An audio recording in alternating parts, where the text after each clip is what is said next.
Let's say now you have done evaluating the impacts that you have identified significant impacts that requires mitigation measures. Now we're going to discuss about the mitigation measures.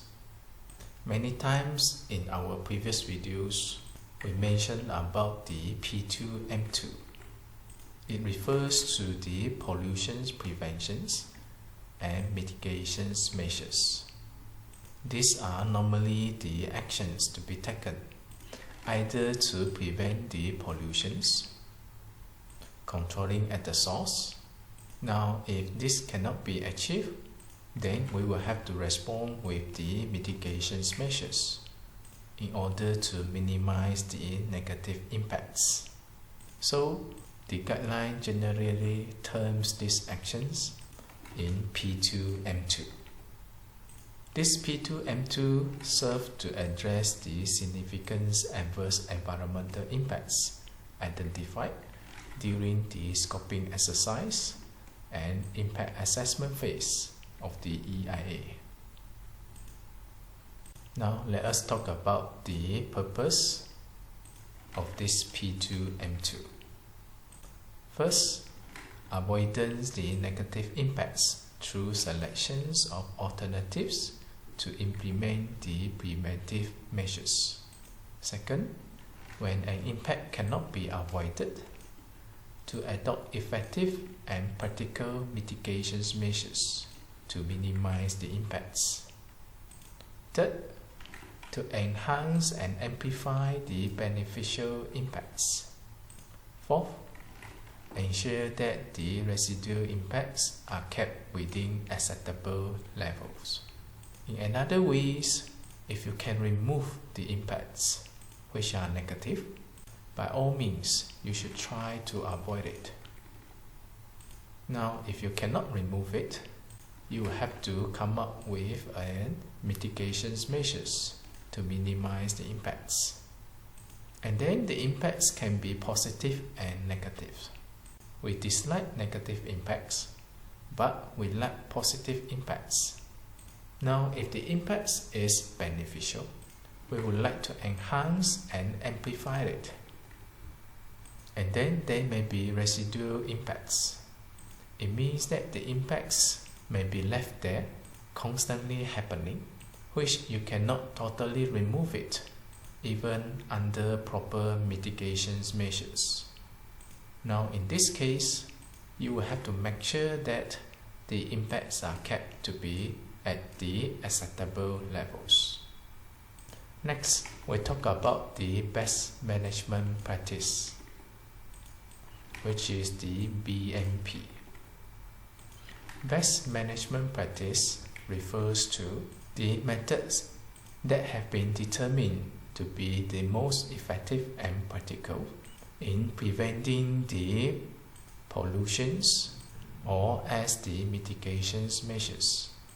By all means, you should adopt the best management practice for your P2M2s. And both P2M2s and the BMPs should be incorporated into the overall design of the project. The project proponent and the qualified person shall recommend alternative measures and introduce newer technology whenever this has been proven effective. And the submissions of the EIA and the pledge given by the project proponents shall reflect the agreements and the commitment towards ensuring implementations of the mitigation measures on site during all stages of the work. In another word, by submitting the EIA, whatever being specified in the EIA as a part of the P2M2s and the BMP shall be considered as the promise, which is the pledge given by the project proponents regarding the commitments towards the implementations as per reported in the EIA report. Next, let us talk about the principles and the adoptions of P2s and 2s. First, P2M2 is meant to control the pollutions or to mitigate the predicted impacts. The need and the extent of P2M2 shall correspond to the significance of the predicted impacts. When an issue is identified to be significant, P2M2 must be provided, and this needs to be elaborated on in details in the EIA report.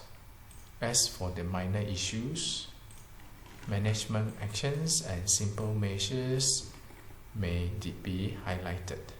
Second principles, the priority should be on the control at source.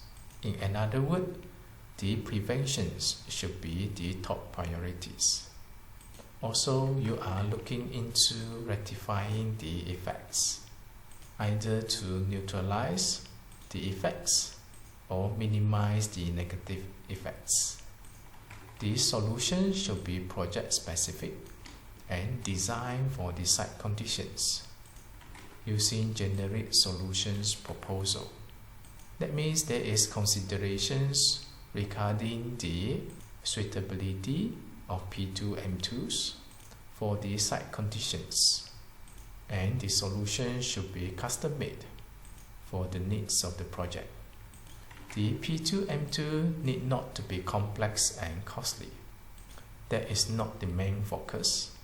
If you can come up with practical, easy to implement and effective P2M2, that would be the best. Next, the EIA should include adequate explanations of the design and the functions of a P2M2. The technical reports and the specifications should be provided. Now, the use of new technology is encouraged.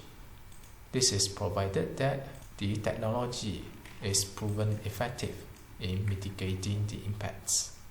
Now, if new technologies is being introduced, you will need to provide proof and supporting evidence for the proposed technology for being able to address the impacts. The focus here is not adopting new technology. The focus here is to address the impacts. If we have more effective methods that comes along with the new technology, you are encouraged to adopt the technology. Now, if the new technology does not have proven track record in addressing the impacts, better you use the existing proven technologies. Next, P2M2s normally require regular inspections, maintenance, and rehabilitations. And because of this, it should be incorporated as a part of the management requirements of the project, including allocations of adequate budget for such purpose. Lastly, the effectiveness of P2M2 shall be documented through implementations of a comprehensive monitoring program. This gives you an important understanding regarding P2M2s. Having the P2M2s is a part of the requirements of the EIA. When EIA is needed, you know that the relevant project is likely to bring significant impacts to the environment. Now you have to do scoping and evaluations of the impacts to identify the potential impacts and to determine the significance of the impacts. Now, if the impacts is found to be significant as a requirement by DOE, Departments of Environment, P2M2 shall be proposed as a means to prevent pollutions and to mitigate the impacts. Now, having the P2M2 proposed, this is not the end of the story. There should be a monitoring program to evaluate the performance of P2M2s. You know that EIA is basically a planning for a proposed project based on the information available, based on the experience of the project proponent as well as the qualified person, and studying in accordance to the project activities that is likely being executed for the project. These are all on basis of the informations for the planning basis. The situations may alter upon operations.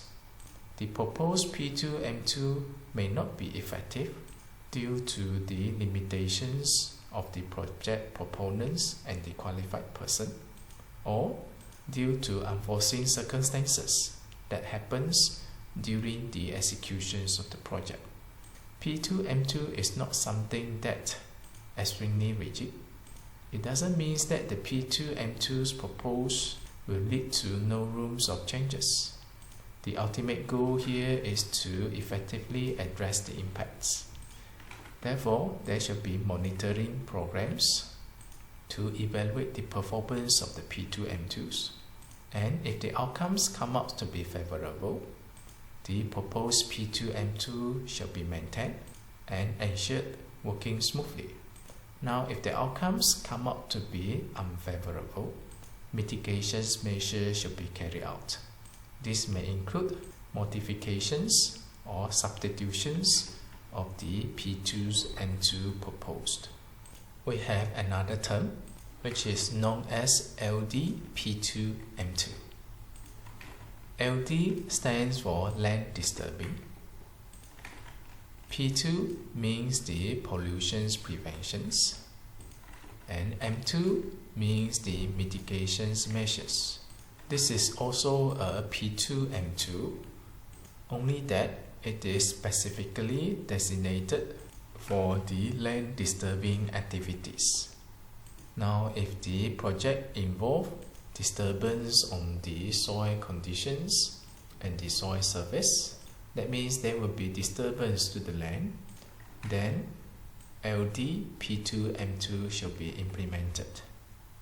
Similar to the applications of the P2M2s, the implementations of P2M2s, if possible, to be of the best management practice, and there should be proper monitoring, audit and enforcement. These are the basic principles to develop the LDP2M2s. Preservations and stabilizations of drainage and waterway, minimize the extent and the durations of disturbance, control of runoff flow into, through and from the site via stable drainage structure, installations of perimeters controls, stabilizations of disturbed area in a timely manner, protections of steep slope, use of sediment control to prevent off-site damage, provide inlet, storm drain, outfalls and culvert, provide access and general construction control, inspect and maintain best management practice for control measures, employ experienced and competent persons for monitoring and consistently conduct relevant training. You may go through the LDP2M2 submission checklist, which give you the list of the requirements as well as the information to be included.